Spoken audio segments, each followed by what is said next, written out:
அதாவதுங்க தினம் ஒரு செய்தியாகவே வந்துட்டு இருக்கு. திமுக சேர்ந்தவர்கள் பண்ணுகிற அட்ராசிட்டி. ஏன்னா ஏற்கனவே வந்து ஒரு 2.5 வயது குழந்தைய பாலியல் துன்பத்தில் ஈடுபட்டதாக கைது செய்யப்பட்டாங்க. இப்போ திருவள்ளூர் மாவட்டத்தைச் சேர்ந்த ஒரு கவுன்சிலர், நகராட்சி கவுன்சிலர், அவர் வந்து இந்தியா ஏர்போர்ட் முதல்ல காசு எந்த ரூபத்தில் வந்தாலும் அதை வரவேற்கும். மக்களுக்கு இப்போ சென்றடைதான். ஆனால் அதே சமயத்தில் பேரெல்லாம் இன்னொரு விஷயத்தை நம்ம பார்க்கணும். தமிழ்நாட்டு கடன் சுமையும் அதிகமாகிடக்கூடாது, அதுலேயும் கொஞ்சம் கவனமாக இருக்கணும். ஒன்று. அடுத்தது தேர்தலுக்கு ஒவ்வொருத்தரும் போட்டி போட்டு செய்கிற மாதிரி தான் இருக்குது. இத்தனை ஆண்டு இப்போ தலைவர் பாசி உள்ளே வந்துட்டார். அதாவது சிதம்பரம் அவர்கள் இன்றைக்கு வந்து பேச்சுவார்த்தைக்குள்ளே போயிட்டார். பேச்சுவார்த்தையில் போய் பேசி, ஏன்னா அவர் தான் 2006 பேச்சுவார்த்தை.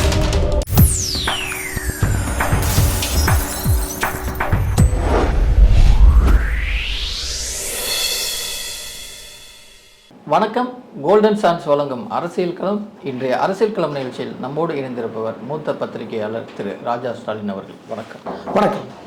தமிழகம் பெண்களுக்கு ஒரு பாதுகாப்பான மாநிலம் அப்படின்னு ஒவ்வொரு மேடையெல்லாம் திரு ஸ்டாலின் அவர்கள் வந்து சொல்லிட்டு இருக்கிற இந்த சூழ்நிலையில் விமான பணிப்பெண்ணிடம் வந்து தவறாக நடந்து கொண்டார் அப்படின்னு சொல்லிட்டு ஒரு திமுக கவுன்சிலரே வந்து கைது செய்யப்பட்டிருக்கார். இதை வந்து எப்படி நம்ம எடுத்துக்கொள்ளலாம்? அதாவதுங்க தினம் ஒரு செய்தியாகவே வந்துட்டுருக்கு. இப்போ திமுக சேர்ந்தவர்கள் பண்ணுகிற அட்ராசிட்டி. ஏன்னா ஏற்கனவே வந்து ஒரு 2.5 வயது குழந்தைய பாலியல் துன்பத்தில் ஈடுபட்டதாக கைது செய்யப்பட்டாங்க. இப்போ திருவள்ளூர் மாவட்டத்தைச் சேர்ந்த ஒரு கவுன்சிலர், நகராட்சி கவுன்சிலர், அவர் வந்து இந்தியா ஏர்போர்ட்டில் ஃப்ளைட்டில் போகும்போது, திருவள்ளூர் நகராட்சி கவுன்சிலர் ஃப்ளைட்டில் போகும்போது ஒரு விமான பணிப்பெண்கிட்ட பாலியல் சண்டையில் ஈடுபட்டு அவங்க வந்து மீனம்பாக்கம் போலீஸ் ஸ்டேஷனில் வந்து புகார் கொடுத்து அந்த புகாரின் அடிப்படையில் கைது செய்யப்பட்டிருக்காங்க. அவரும் அவருடைய நண்பரும் கைது செய்யப்பட்டிருக்காங்க. என்னென்னா, நீங்கள் தரையில் தான் அட்டூழியம் பண்ணீங்க, வானத்தில் பறக்கும் போதும் அவங்க கை கால் வச்சு சும்மா இருக்க மாட்டீங்க. ஆக இந்த அளவுக்கு மோசமாக கட்சியினர் ஈடுபடுறது. நான் என்ன சொல்கிறேன், எங்கே ஒரு குற்றவாளி ஈடுபட்டாங்கிறது இல்லைங்க, பொறுப்பில் இருக்கக்கூடியவர்கள் செய்கிறது. அதிகாரத்துக்கு நாளைக்கு திமுக ஜெயிச்சிச்சுங்க, ஆட்சிக்கு வந்துச்சு, மீண்டும் அவர் கவுன்சிலர் சீட்டு கொடுப்பீங்களா, கொடுக்க மாட்டீங்களா? மீண்டும் ஒரு அதிகாரத்துக்கு வர மாட்டா. அப்போ 1000 நலத்திட்டம் போடுங்க, என்ன வேணாலும் செய்யுங்க.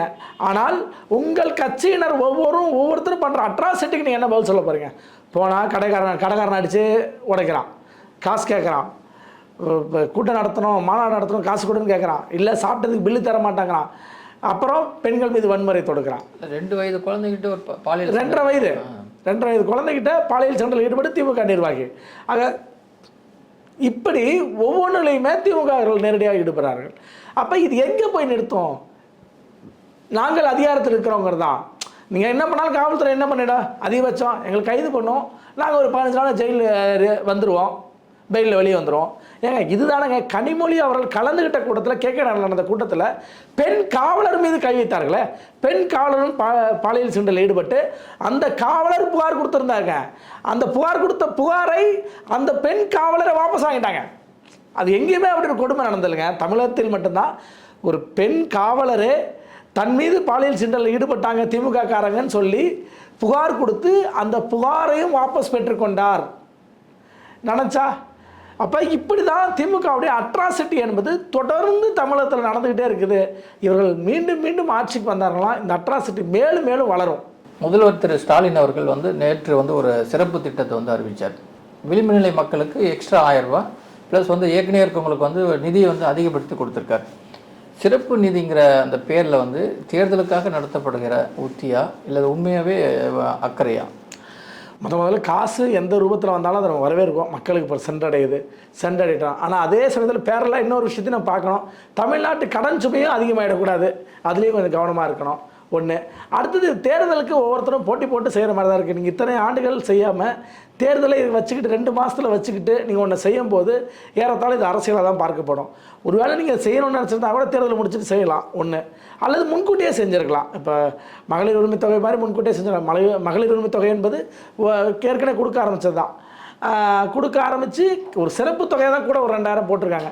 அந்த 2000 கொடுக்கறதுக்கு இதை பயன்படுத்திக்கிட்டாங்க. சும்மா அதாவது ஒரு ரவுண்ட் ஃபிகராக ஒரு 5000 இருக்கட்டும் அப்படின்ட்டு. அப்போ அது போல தான் இதுவும். இது மீண்டும் அச்சத்தை பயத்தை உண்டு பண்ணுது. அதனால தான் இப்போ என்னென்னா மீண்டும் என்ன சொல்கிறாங்கன்னா, பாஜக தரப்புலேருந்து விவசாயிகளுக்கு ஆல்ரெடி மோடி காசுன்னு சொல்லி பேசுவாங்கள்ல, அந்த மோடி காசை பல நேரம் கொடுக்க போகிறதா அல்லது லோன் கொடுக்க போகிறதா இப்படி பரவலாக செய்தி வந்துட்டுருக்கு. அது என்னென்னா ஒரு இடத்த ஒரு தேர்தல் ட்ரெண்ட் ஆகி போச்சுன்னா, இப்போ ஒன்றும் இல்லை, திருமங்கலம் ஃபார்முலான்னு நம்ம பேசுவோம் என்ன, அப்படி ஒவ்வொன்றையும் ஆர்கே நகர் ஃபார்முலா அப்படின்னு பேசுவோம். எலெக்ஷனில் இந்த ஸ்கீம் பயன்படுத்தினாங்க, ஓட்டுக்கு காசுக்கு பதிலாக ரூபா நோட்டுக்கு கொடுத்தாங்க, அது ஒரு டோக்கனாக பயன்படுத்தினாங்க. இப்படி ஒவ்வொன்றும் வெற்றி பெறும்போது அது ஒரு சக்ஸஸ் ஃபார்முலான்னு எடுத்துக்கிறாங்க.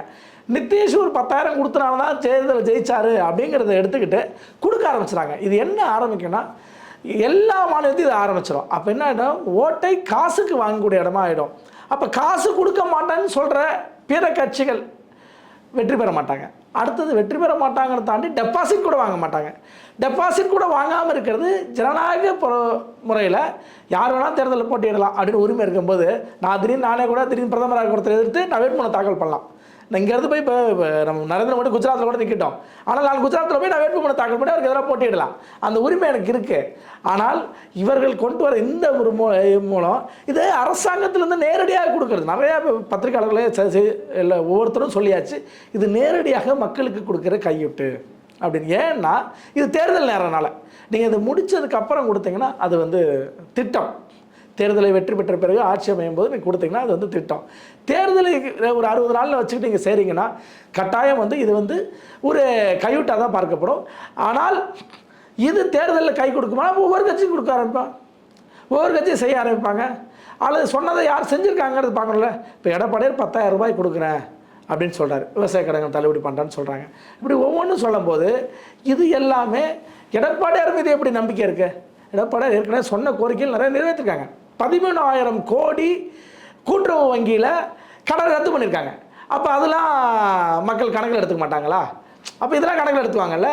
அப்போ இதைத்தான் வந்து சேர்க்க. இப்போ பட்டதாரி இளைஞர்களுக்கு அம்மா காலத்தில் வேலையில்லா பட்டதாரிகளுக்கு நிதி கொடுப்போம்னு சொல்லி மாதம் ஒரு 500 ரூபாய் சின்னதாக தான் தொடங்கினாங்க. அப்புறம் சில காலத்தில் நிதி பற்றாக்குறையால் நிறுத்திட்டாங்கன்னு வச்சுங்க. அப்போ அந்த போன்ற திட்டங்களை அதிமுக அரசு கொண்டு வந்திருக்கு. லேப்டாப் முதல்ல கொடுத்தது அதிமுக அரசு தான். இப்போ அதாவது பள்ளியில் படிக்கிற சீருடைகள்லாம் விட்டுங்க, லேப்டாப் பெரிய விஷயம், அது செஞ்சாங்க. சைக்கிள் கொடுத்தாங்க. இப்படி ஒவ்வொன்றையும் செஞ்சாங்க. அதுபோல் ஒவ்வொரு அரசாங்கமும் அதை செய்யும். ஆக இதை செய்யணும்னு இவங்க ஆரம்பித்தாங்கன்னா மேலும் மேலும் ஆகும்போது கடன் சுமை அதிகமாகி அது எங்கே போய் நிற்கும் அப்படிங்கிறது தான். அந்த இடத்துல தான் பார்க்கணுன்னா, மற்றபடி இது பொதுவாக மக்களுக்கு வரக்கூடிய எப்படி ஒரு லேப்டாப் போல் மிதிவண்டியை போல், ஏன்னா அதில் பயனடைய திட்டம், மக்களுக்கு நேரடியாக பயனடைய திட்டம், அது போன்ற பயனடைய திட்டங்களை நம்ம வரவேற்போம். ஆனால் தேர்தல் விளையாட்டுக்காக இதை பயன்படுத்தி கொள்ளாதீங்க அப்படிங்கிறது தான் மக்கள் எதிர்பார்க்குறது. இப்பொழுது நம்ம பேசு நேரம் வரைக்கும் திமுக காங்கிரஸ் கூட்டணி வந்து உறுதியாகலை. ஏற்கனவே வந்து ராகுல் காந்தி வந்து உறுதிப்படுத்துறதுக்காக எந்த ஒரு முயற்சியும் எடுக்கலை. ஏன்னா அவங்க தாவேக்கா நோக்கி போகிறதுக்கு தான் விரும்புகிறாங்க அப்படிங்கிற ஒரு தகவல் நம்ம வந்துகிட்டே இருக்குது. இப்போ காங்கிரஸ் திமுக வந்து கூட்டணி உறுதி செய்தாலும் ராகுலுக்கு வந்து திமுக வந்து பிடிக்கல அப்படிங்கிற ஒரு செய்திகள் வருது. இப்போ வந்து ராகுல் வந்து திமுக வந்து நிராகரிக்கிறாரா? ஏன்னா இப்போ சோனியா காந்தி வந்து உள்ளே வந்து தான் வந்து கூட்டணி அடுத்த கட்ட அளவுக்கு போகிறாங்க. அப்போ வந்து ராகுலுக்கு வந்து திமுக வந்து நிராகரிக்கிறதுக்கான காரணம் என்ன? இப்போ தலைவர் பாசி உள்ளே வந்துட்டார். அதாவது ப. சிதம்பரம் அவர்கள் நேற்று வந்து பேச்சுவார்த்தைக்கு உள்ளே போயிட்டார். பேச்சுவார்த்தையில் போய் பேசி, ஏன்னா அவர் தான் 2006 பேச்சுவார்த்தையிலும் பங்கெடுத்தவர். அந்த பேச்சுவார்த்தையில் நாங்கள் வந்து அமைச்சரவையில் இடம்பெறாமல் வெளியிலிருந்து திமுகவுக்கு ஆதரவு தருகிறோம் அப்படின்னு சொன்னவர். அதன் அடிப்படையில் இப்போ அவரே பேச விட்டாங்க. அவரே போய் பேசுகிறாரு. பேசி வந்ததில் என்ன இருக்குன்னா, திமுக சீட்டு அதிகபட்சம் தரலைன்னா வெளியே வந்துடலாம் அப்படிங்கிற ஒரு மூவ் இருக்குது. அப்படி வெளியே வந்தால் திமுகவும் கட்சி காங்கிரஸில் தனக்கு ஆதரவாக சேர்க்கக்கூடிய காங்கிரஸ்காரர்களை வைத்துக்கொண்டு ஒரு இது பண்ணுவாங்க, பிரச்சனை பண்ணுவாங்க. மூப்பனார் எப்படி வெளியே உடச்சிட்டு வந்து ஒன்று பண்ணாரோ அது போல் அப்படின்னு ஒரு செய்தியை கிரீஷ் சோடங்கர் மூலமாகவே ராகுல் காந்திக்கு செய்தியை அனுப்பியிருக்காங்க. ஆக அதுவும் பேசப்படுது. ஆனால் காங்கிரஸுக்கு நிறைய சாய்ஸ் இருக்குது.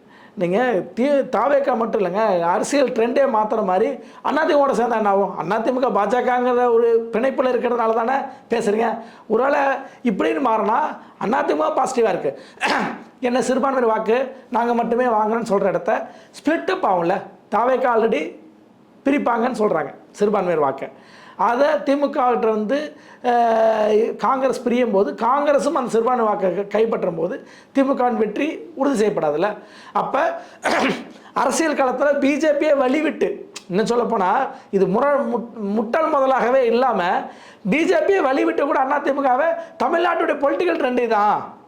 ஏன்னா நம்ம ஒன்றா இருக்கிறத விட நிறைய அவப்பெயர்களை பாஜகவோடு இருப்பதனால் அதிமுக சந்திக்கிறது. அது என்ன சந்திக்குது? அதிமுக கட்சி, அதாவது அதிமுக அப்படிங்கிற கட்சி அமித்ஷா திமுக கட்சின்னு பேசுகிறாங்க, வெளிப்படையாக பேசுகிறாங்க, எந்த ஒளிவு மறைவு இல்லாமல். அப்போ அந்த அமித்ஷா திமுக கட்சிங்கிறது பாஜக தீனி போடுற மாதிரி ஒவ்வொரு சம்பவம். இப்போ டெல்லியில் போய் கூட்டு பேச்சுவார்த்தை நடத்துகிறாங்க, அது முற்றிலுமே தவிர்க்கப்பட வேண்டிய விஷயம். ஏன்னா என்ன பிஸி ஷெடியூலாக வேணாலும் இருக்கட்டுங்க, ஒவ்வொரு ஃபோன் காலில் பேசுகிற இடத்த வந்து போச்சுங்க. எனக்கு அது நீங்கள் மத்திய உள்துறை அமைச்சராக இருந்துக்கிட்டு நீங்கள் ஒரு ஃபோனில் பேசுகிறத கம்ஃபர்டபுள் இல்லைன்னா என்ன அர்த்தம்? அப்படி எப்படி பாதுகாப்பு இல்லாமல் போய்டும்? ஒரு ரகசியமாக கூட இருக்கட்டுமே. அப்போ அது டெக்னாலஜி முன்னாடிச்சுங்க போய் இவர் எடப்பாடியை கூட்டுட்டு அங்கே போய் தான் நீங்கள் வந்து எங்கள் சந்திச்சு சீட்டை ஷேரிங் நம்ம முடிவு பண்ணோம். ஏன்னா ஷீட் ஷேரிங்கிறது அவைசர்ம சாலையில் நடக்கும். அதாவது அதிமுகவுடைய தலைமை அலுவலகம் எம்ஜிஆர் மாளிகையில் நடக்கும். அங்கே தான் வந்து கூட்டணி பேச்சுவார்த்தை, சீட்டு பிரிக்கிறது எல்லாமே. அது காங்கிரஸ் கட்சியாக இது பலமாக இருக்கும்போது இருக்கட்டும், பிஜேபியாக இருக்கும்போது இருக்கட்டும். அப்படி இருந்த இடத்துல இருந்து இப்போ மாறி போய் இங்கேருந்து டெல்லிக்கு போய் பேசுறது அப்படிங்கிறது அது ஒரு கட்சி தலைமை. அதாவது திமுகவுடைய கட்சி அதிமுகவுடைய பொதுச்சாளராக போய் அங்கே பேசுறது அப்படின்னு நடில்ல இல்லை. எம்ஜிஆர் காலத்தில் அது இல்லை, இப்போ புரட்சி அம்மா காலத்தில் அது இல்லை. இப்போ எடப்பாடியார் காலத்தில் அப்படி ஒன்று நடக்கும்போது கட்டாயம் அவர் சொல்வதை மக்கள், இப்போ நீங்கள் அதிமுக கட்சிக்காரர்கள் விடுங்க, பொதுமக்கள் எப்படி பார்ப்பாங்க? அப்போ எடப்பாடியார் வந்து டெல்லிக்கு இதாக இருக்காங்க அப்படிங்கிற இடம் போயிடுமா? அப்போ அந்த இடம் என்பது நீங்கள் எப்பவுமே நம்ம ஹீரோவாக யாரை பார்ப்போம்? அடித்து தூக்கிட்டு ஜெயிக்கிறவனை தான் பார்ப்போம். அதை விட்டுட்டு அடி வாங்குறவனை ஹீரோவை பார்ப்போமா? அல்லது எனக்கு பதில் அண்ணன் வந்து அடிப்பார்னா அந்த அடிச்சவனை தான் நம்ம ஹீரோவை பார்ப்போம். என்ன இந்த பூசாரி எதுக்குங்க? சாமியே எனக்கு போதும்னு சாமிகிட்ட தான் நம்ம கோரிக்கை வைப்போம், பூசாரிகிட்ட கோரிக்கை வைப்போம். அப்போ இது மக்கள் மனநிலை. அப்போ இந்த இடத்த பாஜக என்பது யோசிக்க வேண்டிய விஷயம் என்னென்னா, அதிமுக வெற்றி பெறுதோ பெறலையோ ரெண்டாவது விஷயங்க. உங்களுக்கு திமுக தோக்கணுமா தோக்க வேணாமா? திமுக தோக்கணும்னு பாஜக விரும்பினால் திமுகவை தோற்பதற்கு நீங்கள் என்ன வழியோ வகையோ அதை தான் நீங்கள் செய்யணும். அதை விட்டுட்டு மீண்டும் மீண்டும் திமுக வெற்றி பெறுவதற்கான வாய்ப்புகளே உருவாக்கி கொடுக்குறாங்க. அதுபோல தான் காங்கிரஸும் பாருங்கள், இன்னும் 60 நாளில் தேர்தல் வரப்போகுது. என்ன உங்களுடைய செல்வாக்குன்னு தெரியும். 4% 5% நீங்கள் ஓட்டு வச்சுருக்கீங்க, கிரியா வைக்க மாதிரி வச்சுருக்கீங்க, இதான். ஆனால் இந்த வாக்கு சதவீதத்தை வச்சுக்கிட்டு நாங்கள் வந்து மிரட்டி பார்க்குறேன். சரி, நாளைக்கு நாம் தமிழர் சீமானோட அது ஸ்டாலின் பேச்சுவார்த்தை நடத்துகிறேன், என்ன பண்ணுவீங்க? நாளைக்கு நேராக உதயநிதி அனுப்புகிறாருங்க அவர் வீட்டுக்கு. ஸ்டாலின் பார்த்தாவில்ல, உதயநிதி அனுப்புகிறார், அன்பில் மகேஷ் போய் சீமானை சந்திங்கிறாரு. வெளிப்படையாக பத்திரிகையில் அறிவிச்சிட்டு போகிறாங்க. 8% ஓட்டு வச்சுருக்காரு. உள்ளே வந்தால் என்ன பண்ணுவார்? சீமா நாளைக்கு திமுகவுக்கு ஆதரவு. காங்கிரஸ் நிலை என்ன? அது இப்படி அரசியல் ட்ரெண்டே மாறி போயிடும். அதனால் ஏன்னா விஜய் வரலையா அவர் முதல்வர், என்ன அவர் நாளைய முதல்வர், அதனால் நம்ம அவரை பற்றி கவலைப்பட தேவையில்லை. ஆனால் சீமா நாளைக்கு முதல்வர்னு சொல்லலையே, நான் வென்றால் சொல்கிறாரு, வெள்ளலைன்னா பயிற்சின்றாரு. அதனால் அவரை பற்றி பிரச்சனை இல்லை. எப்பா அவனுக்கு ஒரு பயிற்சி தானப்பா, இந்தாப்பா என் கூட வந்து இருந்துக்குப்பா அப்படின்னு கொடுத்துட்டா உண்மையிலேயே அரசியல் களமே மாறி போயிடும். 4% வச்சுருக்க நீங்களுக்கும் 8% வச்சுருக்க சீமானுக்கு 35 லட்சம் ஓட்டு பூசான வருது. ஆக ஏன் இதை நம்ம பேச வேண்டியது இருக்குன்னா, தேசிய கட்சிகள் எல்லாமே இந்த மாநில கட்சிகளை ஒடுக்குகிற முறை இருக்குல்ல, அது தமிழகத்தில் நடக்காது, தொடர்ந்து நடந்ததில்லை. 65 சீட்டு வாங்கிட்டு நிற்கிற அந்த தேர்தலில் தான் 2011 தேர்தலில் மிகப்பெரிய தோல்வியை இது திமுக சந்திச்சுது. அப்போ காங்கிரஸுக்கு 65 கொடுத்தாங்க, அந்த மக்கள் ஏற்றுக்கல. நீங்கள் இந்த அளவுக்கு சீட்டு கொடுத்து தேவையில்லாமல் இது திமுகவின் மீது அழுத்தம் கொடுத்துட்டீங்க, நீங்கள் உங்கள் ஆட்சியில் இருந்ததுனால அப்படின்னு தமிழக மக்கள் புறக்கணித்தாங்க. திமுகவையும் புறக்கணித்தாங்க, காங்கிரஸையும் புறக்கணித்தாங்க. அந்த அடிப்படை தான் 2வது இடத்துல கூட திமுக வரல, எதிர்க்கட்சியாக கூட வரல. ஆக தமிழக மக்கள் ஏறத்தாழ 67 தூக்கி போட்டாங்க. ஏறத்தாழ ஒரு 60 ஆண்டுகளுக்கு மேலாச்சு தமிழகத்தில் தேசிய கட்சிகள் ஆட்சிக்கு வந்து. அப்போ இந்த தேசிய கட்சிகள் மீண்டும் நாங்கள் வந்து தமிழகத்தில் வேறு ஒன்றலா கால் ஒன்றான்னு பார்த்தீங்கன்னா, இங்கே இருக்கிற சின்ன சின்ன கட்சிகள் எல்லாமே ஒன்று சேர்ந்து மாநில கட்சிகளை ஆளுகிற இடத்துல கொண்டு போய் நிறுத்தும். அது நான் உதாரணத்துக்கு ஒரு பண்டுட்டு வேலுவன் மாதிரி, ஒரு ஐஜேகே கட்சி மாதிரி, ஒரு திருமாவளவன் போன்றவர், ராமதாஸ் போன்றவர்கள் எல்லாமே சேர்ந்து கூட திமுகவையும் அதிமுகவையும் ஆளுங்கட்சி பீடத்தை நிறுத்துவாங்க. அந்த சக்தி தமிழகத்துக்கு உண்டு. ஆனால் என்றைக்குமே தேசிய கட்சியின் துணையில் தான் ஒரு அரசாங்கம் அமையறத மக்கள் விரும்ப மாட்டாங்க. ஆக இவர்களே, அது காங்கிரஸாக இருக்கட்டும் பாஜகவாக இருக்கட்டும், மாநில கட்சியாக இருக்கக்கூடிய அதிமுகவும் திமுகவும் மீதான அழுத்தத்தை இவர்கள் விட்டாதான் அவர்கள் கட்சி வளரும். நீங்கள் நீங்கள் 18 எம்எல்ஏங்கிறது சும்மா இல்லைங்க. 18 எம்எல்ஏ யாரோட துணையில் வந்துச்சு? திமுகவோட. அதே மாதிரி நீங்கள் அதிமுக கூட்டணி வச்சாலும் அந்த சீட்டு தனிச்சு நீங்கள் என்னைக்கா சீட்டு ஜெயிச்சிருங்களா? பாஜக தனிச்சு தேர்தலை சந்திச்சிருக்கல. சந்திச்ச காலத்தில் எத்தனை சட்டமன்றத்துக்கு உள்ளே போயிருக்காங்க? எத்தனை எம்பி இப்போ 2024 போட்டிட்டாங்களே? போட்டிட்டே ஓட்டு வாங்கினீங்க. எல்லாம் 11% வாங்கினீங்க இண்டிபெண்டா. ஏன்னா அதே கூட யார் இருந்தா? டிடிவி தினகரன் இருந்தார், அன்புமணி இருந்தாங்க. இது மட்டும் இல்லை, ஐஜேகே ஒரு தொகுதியில் நின்று ஓட்டு வாங்குறாங்க. ஏசி சண்முகம் ஒரு தொகுதியில் நின்று ஒரு 3 லட்சம் ஓட்டு வாங்குறாங்க. இதெல்லாம் உங்கள் கவுண்ட்டு. இதெல்லாம் தாமரை சின்னத்தில் நின்றவங்க. ஆக இதை எல்லாமே சேர்த்து தான் உங்களுக்கு அந்த 35 லட்சம் ஓட்டு, 11% ஓட்டு. அப்போ இதையெல்லாம் இந்த சின்ன கட்சிங்களா நீங்கள் சொல்கிற ஒரு தொகுதியில் ஜோனில் 2 லட்சம் 3 லட்சம் வாங்கினாங்களே. இவர் நம்ம ஓபிஎஸ் ஒரு 3 லட்சம் வாங்கினார். இப்போ இதையெல்லாம் நாளைக்கு இவங்களாம் இங்கே சப்போர்ட் பண்ணி இங்கே போய் நின்றுட்டாங்கன்னு வச்சுங்க, திமுகவே அதிமுகவே, பிஜேபி நிலை என்ன? ஆக பிஜேபி தன்னுடைய உயரம் தெரிந்து ஒரு விஷயத்தை ஆசைப்படணும். அதை விட்டுட்டு எல்லாத்தையும் பண்ணனா மீண்டும் மீண்டும் அதிமுகவை அமித்ஷா திமுக என்று பேசுவதை விரும்புகிறீர்கள். அதிமுக அப்படி தான் பேசப்படுறோம். ஏன்னா அதிமுக என்பது ஒரு தன்னிச்சையாக செயல்படுகிற ஒரு கட்சியாக இல்லாமல் இருக்கணும் தான் பாஜகவே விரும்புகிற மாதிரி தான் இந்த செயல்பாடுகள் காட்டுது. இன்று தஞ்சை செங்கிப்பட்டி அப்படிங்கிற இடத்துல வந்து தமிழக வெற்றி கழக தலைவர் திரு விஜய் வந்து பேசின பிரச்சார கூட்டத்தில் அதிமுகவும் திமுகவும் சேர்ந்து வந்து என்னுடைய வளர்ச்சியை தடுக்க பார்க்குது அப்படின்னு சொல்கிறது எந்த அளவுக்கு இதை எடுத்துக்கலாம்? ஆமாங்க, அவருக்கு வந்து மிகப்பெரிய வளர்ச்சி. அவர் நாளைக்கு முதலமைச்சர் ஆயிட போகிறாரு. என்ன ஏங்க, ஒரு எலெக்ஷனே சந்திக்க முடியல, அதுக்குள்ளே நீங்கள் வந்து சிபிஐ விசாரணை வளையத்துக்குள்ளே போயிட்டீங்க. ஒரு கூட்டத்தை நடத்த முடியாமல் தகுதி இல்லாமல் 41 பேர் உயிரை இழந்துட்டீங்க. ஒவ்வொரு தடவை கூட்டம் நடக்கும் ஏதாவது ஒரு பலி ஆகிட்டே தான் இருக்குது. அதாவது நீங்கள் விபத்து விடுங்க, போக்குவரத்துக்கு ஒரு மாநாடு போனால் வந்தால் விபத்து நடக்கிறது வேறு.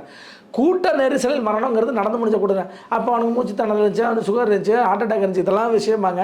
அப்போ நான் என்ன சொல்கிறேன், ஒரு ஊனமுற்றவனோ, ஒரு பிபி இருக்கிறவனோ, சுகர் இருக்கிறவனோ, ஒரு இல்லை ஹார்ட் சர்ஜரி பண்ணணும் உங்கள் கூட்டத்துக்கு வரக்கூடாதா? அவனுக்கு உங்கள் கூட்டத்தை வந்து பார்ப்பதற்கு தகுதி இல்லாதவன் அவன். நீங்கள் உடல் ஆரோக்கியமாக ஜிம் பாடி பில்டர் தாங்க எங்கள் கூட்டத்துக்கு வரணும், ஏன்னா எங்கள் கூட்டத்துக்கு வந்தால் இல்லை அசம்பாவிதம் நடக்கும் அப்படின்னு சொல்ல முடியுமா? இது ஒரு கேவலமான விஷயம் இல்லை. யார் வந்தாலும் அவர்களை பாதுகாக்கிறதாங்க. அவங்க ஒரு 70 வயசு ஒரு முதியவர் வராருன்னா அவங்க கூட்டத்தை பார்க்கணும்ல. ஐயா அவருக்கு அந்த போதிய பாதுகாப்பு ஏற்பாடுகள் இருக்க மாட்டேங்குது. அப்போ இப்படி இந்த அளவுக்கு இருக்கிற நீங்கள் நாளைக்கு வந்து உங்கள் வளர்ச்சியை தடுக்கிறாரு. அதாவது நீங்களும் உங்களோட உயரத்தை ரொம்ப பெருசுன்னு நினச்சிக்காதீங்க. தமிழ்நாட்டு அரசியலில் 3வது கட்சி என்பது ஜெயித்த வரலாறு இல்லை. 51 தான் ஒன்று நடந்துச்சு. அது எஸ்எஸ் ராமசாமி படையாச்சார், மாணிக்கல் நாயக்கர், பசவமுத்துராமலிங்க தேவர் அவர்களும் என்ன பண்ணாங்கன்னா குறுகிய அளவுக்கு ஒரு 20 தொகுதி 25 தொகுதி போட்டிக்கிட்டு ஒரு 12 சீட்டு ஜெயிச்சாங்க. அவர் ஒரு 20 தொகுதி போட்டி அவர் 4 சீட்டு ஜெயிச்சார், ஒரு எம்பி ஜெயிச்சு. இதான் அதிகபட்சம் அவ்வளோதான். நீங்கள் வந்து ஒரு 50 சீட்டுலாம் ஜெயிக்கல. அதுவும் அவர்களுக்கு கம்ஃபர்டபுளான அவர்கள் தொகுதியில் தான் நின்னாங்க. மதுரை தேனி தாண்டி அவர் வரல வெளியே. எஸ்எஸ் ராமசாமி பட்டாச்சார் விழுப்புரம் கடலூர் தாண்டி வெளியே வரல. மாணிக்க நாயக்கர் காஞ்சிபுரத்தை செங்கல்பட்டு தாண்டி வெளியே போகல. ஆக இது கம்ஃபர்டபுள் சொன்னேன். இவங்க போய் தமிழ்நாட்டில் 234 தொகுதியிலையும் போட்டிட்டு ஓட்டை வாங்கி பிரிப்பாங்க. ஜெயிக்கிறவங்களை தோக்கிறவங்களை ஆக்கிறதும், தோக்கிறவங்களை ஜெயிக்கிறவங்களை ஆக்கிறதும் செய்வாங்க இந்த வேலையை. அந்த வேலையை ஏற்கனவே கமலஹாசன் செஞ்சார். அதாவது மக்கள் நீதி மையம் போன தேர்தலில் ஒரு 12 லட்சம் ஓட்டு வாங்குச்சு. ஐஜேகே கட்சி போன்ற ஒரு சில கட்சிகளை கூட வச்சு, சரத்குமார் போன்றலாம் கூட வச்சுக்கிட்டு ஒரு 12 லட்சம் ஓட்டை வாங்கி கடைசியில் திமுக வெற்றி பெறுவதற்கு துணையாக இருந்தாங்க. ஏன் வெற்றி பெற துணையாக இருந்தாங்கன்னு சொல்கிறேன் கேளுங்க. அது வந்து அந்த 12 லட்சம் ஓட்டு வாங்கினா அதிமுக ஆளுங்கட்சி ஆயிருக்கும். ஏன்னா அதிமுக நீங்கள் பார்க்குறதுக்கு கூட்டணி வந்து 20 லட்சம் ஓட்டு வந்து கம்மியாக தெரியும். ஆனால் நெருக்கி பார்த்தா அவங்களே சொல்லுவாங்க 2 லட்சம் ஓட்டு வித்தியாசம் தான் நாங்கள் தோத்தோன்னு சொல்லுவாங்க. அதனால இந்த டீனர் சத்யா, அந்த உளுந்தூர்பேட்டையில் ஒரு 5000 ஓட்டு, இது விருத்தாசலத்தில் ஒரு 800 ஓட்டில், இந்த மாதிரி நிறைய தொகுதிகள் இருக்குது. ஒரு 60 தொகுதிகள் 2000 ஓட்டு 3000 ஓட்டு வித்தியாசத்தில் வெற்றி வாய்ப்பை அதிமுக நழுவு விட்டுருக்கு. அப்போ இது எல்லாம் வரணும்னா இப்போ இவர் நம்ம மக்கள் நீதி மையம் உதவுச்சா? கமலஹாசன் உதவினார். அந்த 12 லட்சம் ஓட்டு வாங்கினதன் மூலம் அதனுடைய பெனிஃபிட்டாக தான் உனக்கு மாநில எம்பி கொடுத்துருக்காங்க. இது இல்லைன்னு மறுக்க முடியுமா? ஆக அதுபோல தான் விஜய் அவர்கள் ஜெயிக்கிறவர்களை தோற்பதை ஜெயிப்பதும் உதவ போகிறாரு. அப்போ யார் ஆளுங்கட்சியாக வர போகிறாங்களோ அந்த வரப்போகிறவங்களுக்கு உதவுவார் அப்படிங்கிறத அவர் மேலே குற்றச்சாட்டு. இவர் யாரையா எதிர்ப்பார். ஆனால் ஏன்னா கட்டாயம் தமிழ்நாட்டு அரசியலில் ஒரு சுயேட்சை கூட வெற்றி பெற்றது கிடையாது. அப்போ மீண்டும் விஜயை வெற்றி பெற முடியாது. விஜயே இண்டிபெண்டாக எந்த தொழிலாம் போட்டி விட்டு 214 தொகுதியிலையும். ஏன்னா இதான் விஜயகாந்துக்கு நடந்தது. விஜயகாந்த் என்ன பண்ணார்? போட்டிக்கிட்டார். விருத்தாசலத்தில் அவர் ஒருத்தர் ஜெயிக்க தண்ணி குடித்தார். மீதி எல்லாரும் தோத்துட்டாங்க. 8% ஓட்டு தான் வாங்க முடிஞ்சுது. உங்களுக்கு 15% சொல்ல எப்படி 15% வாங்குவீங்க? யார் வாங்கியிருக்கா? வைகோக்கு இல்லாத கிரேஸா? வைகோ வெளியே வந்தாருங்க, அந்த மாதிரி போட்டிட்டாரு. ஒவ்வொரு 10 ஆண்டு 20 ஆண்டும் ஒரு கட்சி புதுசாக உள்ள ஒரு திருப்பி அந்த கட்சி அழிஞ்சு போயிடும். நம்ம அது பார்த்தது தான். வைகோ இப்போ என்னவா இருக்கார்? 20 வருஷத்துக்கு முன்னாடி அவர் என்னவா இருந்தார், இப்போ என்னவா இருக்கார்? அதுபோல் அடுத்தது திருமாவளவன் வந்தார், இன்றைக்கி ஒரு கூட்டத்தில் ஐக்கியமாக இருக்கார். அடுத்தது சீமான் வந்தார், இன்றைக்கி நான் பயிற்சி எடுத்துகிட்டு இருக்கிறேன்னு சொல்லிட்டு இருக்காரு. அடுத்தது இப்போ விஜய் வந்திருக்காரு. அவர் அடுத்த 20 வருஷம் கழிச்சு ஏதோ ஒரு இடத்துல ஐக்கியமாகிடுவார். இப்படி தான். ஏன்னா தமிழ்நாட்டு அரசியலில் நீங்கள் வந்து யாரும் இது பண்ணலை. ராமதாஸ் அதே கதை தான். வந்திருக்காரு, கூட்டணியில் தான் 10 சீட்டு 20 சீட்டை தவிர தனிச்சிருக்கும்போது 4 சீட்டு தான். அதுவும் அவருக்கு ஒரு மக்கள் செல்வாக்கு இருக்குன்னா அவர் மட்டும் தான் இவங்க எல்லாரை விட ஓட்டு கன்சாலிடேட்டராக 7 லட்சம் வாங்குறாரு. அவருக்கே இந்த நிலைமை தான். அப்படிங்கும்போது தமிழ்நாட்டு அரசியல் கூட்டணி வைத்தால் மட்டும்தான் சிறிய கட்சிகள் வளர முடியும். ஏன்னா நீங்கள் முதல்ல ஒரு 20 எம்எல்ஏ வாங்கிட்டு அந்த 20 எம்எல்ஏ வாங்கினது மூலம் மக்களுக்கு ஒரு நம்பிக்கை ஏற்படுத்துவீங்க. சரி, ஓகே, அந்த வளர்ந்து வராங்க, அடுத்து இவங்களை எதிர்கட்சி ஆக்கலாம், அடுத்து இவங்களை ஆளுங்கட்சி ஆக்கலாம். அதை விடுத்துட்டு நீங்கள் வந்து ஸ்ட்ரைட்டாக முதல்ல சீட்டு தான் போய் உட்காருவீங்கன்னா அது தலைகீழாகத்தான் குதிப்பேங்கிற கதையாயிடும்.